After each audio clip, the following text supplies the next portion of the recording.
एक साफ और दमदार आवाज। ये हर कोई पाना चाहता है ना? आज हम उन 3 सीक्रेट्स के बारे में जानेंगे जो किसी की भी आवाज की असली ताकत को अनलॉक कर सकते हैं। तो चलिए शुरू करते हैं। अक्सर सिंगर्स के साथ ये होता है ना कि आवाज बंद बंद सी लगती है, जैसे कोई ताला लगा हो। हाई नोट्स पर तो जैसे अटक ही जाती है, और थोड़ा सा भी गा लो तो गला थक जाता है। तो सवाल ये उठता है कि इस मुश्किल से बाहर कैसे निकलें? इसका कोई हल है भी या नहीं?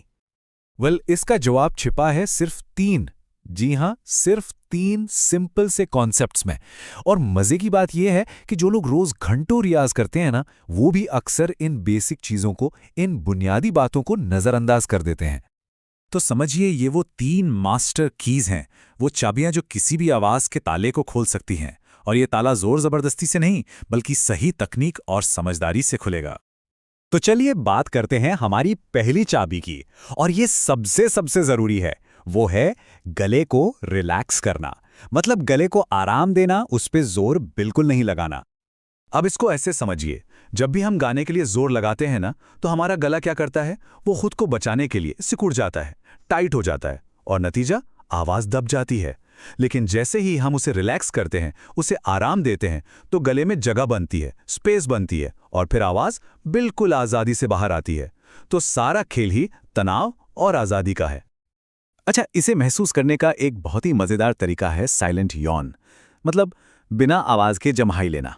जब भी कोई बिना आवाज के जमाई लेता है, तो गले के पीछे एक स्पेस, एक जगह महसूस होती है। बस वही वो खुलापन है, वही वो ओपननेस है जो एक फ्री आवाज के लिए चाहिए, बिना किसी भी तरह के तनाव के।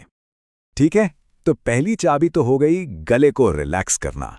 अब चलते हैं हमारी दूसरी चाबी की तरफ, और वो है सही तरीके से सांस लेना। यकीन मानिए, ये आवाज की आजादी की नींव है, उसकी बुनियाद है। तो यहां हम बात कर रहे हैं बैक ब्रीदिंग की। देखिए, ज्यादातर लोग छाती से, मतलब बहुत छोटी छोटी उथली सांसें लेते हैं, लेकिन हमें ऐसा नहीं करना।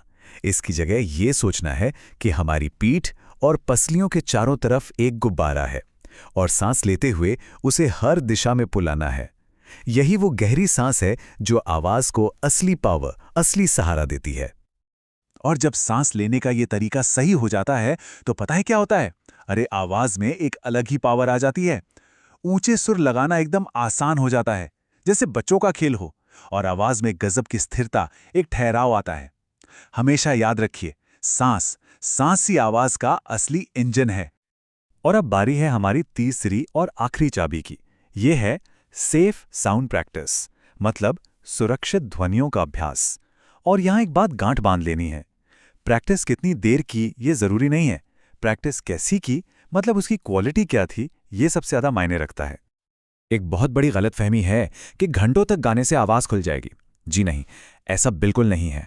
आवाज खुलती है सही तरह की ध्वनियों का अभ्यास करने से। ऐसी ध्वनियां जो गले को आराम दें, उस पे कोई तनाव न डालें। तो इसके लिए सबसे सेफ, सबसे सुरक्षित अभ्यास क्या है? वो है ng साउंड, NG साउंड। जैसे सिंह शब्द के आखिर में आता है ना, जब इस साउंड को होल्ड किया जाता है, तो गले में जरा सा भी तनाव महसूस नहीं होता। बस चेहरे पर एक हल्की सी वाइब्रेशन, एक गूंज होती है। ये किसी भी आवाज के लिए सबसे सेफ और बेस्ट वार्म अप है। अच्छा, ये 3 चाबियां तो मिल गईं, लेकिन सिर्फ इतना ही काफी नहीं है। कुछ ऐसी आम गलतियां भी हैं जिनसे बचना बहुत जरूरी है, वरना ये सारी मेहनत पर पानी फेर सकती हैं। तो चलिए देखते हैं कि वो क्या है। तो सबसे पहली गलती, जोर लगाकर गाना। ये तो सबसे बड़ा दुश्मन है, इससे गला और ज्यादा बंद हो जाएगा। दूसरी गलती, बार बार गला साफ करना, ऐसे खंकारना। ये वोकल कॉर्ड्स के लिए बहुत खराब है। और तीसरी, रातों रात रिजल्ट चाहना। सब्र रखना बहुत जरूरी है, इन आदतों से बचना ही होगा। तो सोचिए, अगर इन 3 चाबियों का सही इस्तेमाल हो और उन आम गलतियों से बचा जाए, तो नतीजा क्या होगा? नतीजा होगा एक बिल्कुल नई, खुली हुई, आजाद आवाज का अनुभव। और अच्छी बात यह है कि इसके लिए घंटों नहीं चाहिए, सिर्फ 10 मिनट रोज। अगर सिर्फ 7 से 10 दिन भी इसे लगातार कर लिया जाए, तो आवाज में एक जादुई, एक कमाल का बदलाव महसूस होता है। बस रोज करना है, कंसिस्टेंसी ही इसका असली सीक्रेट है। और ये जो बदलाव है ना, ये सिर्फ दूसरों को सुनाई ही नहीं देगा, इसे गाने वाला खुद महसूस करेगा। एक ज्यादा खुली हुई आवाज, गाने में एक आसानी, एक सहजता और इन सबसे बढ़कर एक नया आत्मविश्वास जो पूरी पर्सनैलिटी में झलकता है। तो आखिर में बस एक सवाल सोचना है कि क्या हम सिर्फ आवाज निकाल रहे हैं या अपनी आवाज की असली ताकत को समझकर उसे इस्तेमाल कर रहे हैं। क्योंकि सच तो यह है कि आवाज में असली सुधार की शुरुआत इन्हीं बुनियादी बातों से होती है जिन्हें अक्सर सबसे ज्यादा नजरअंदाज कर दिया जाता है।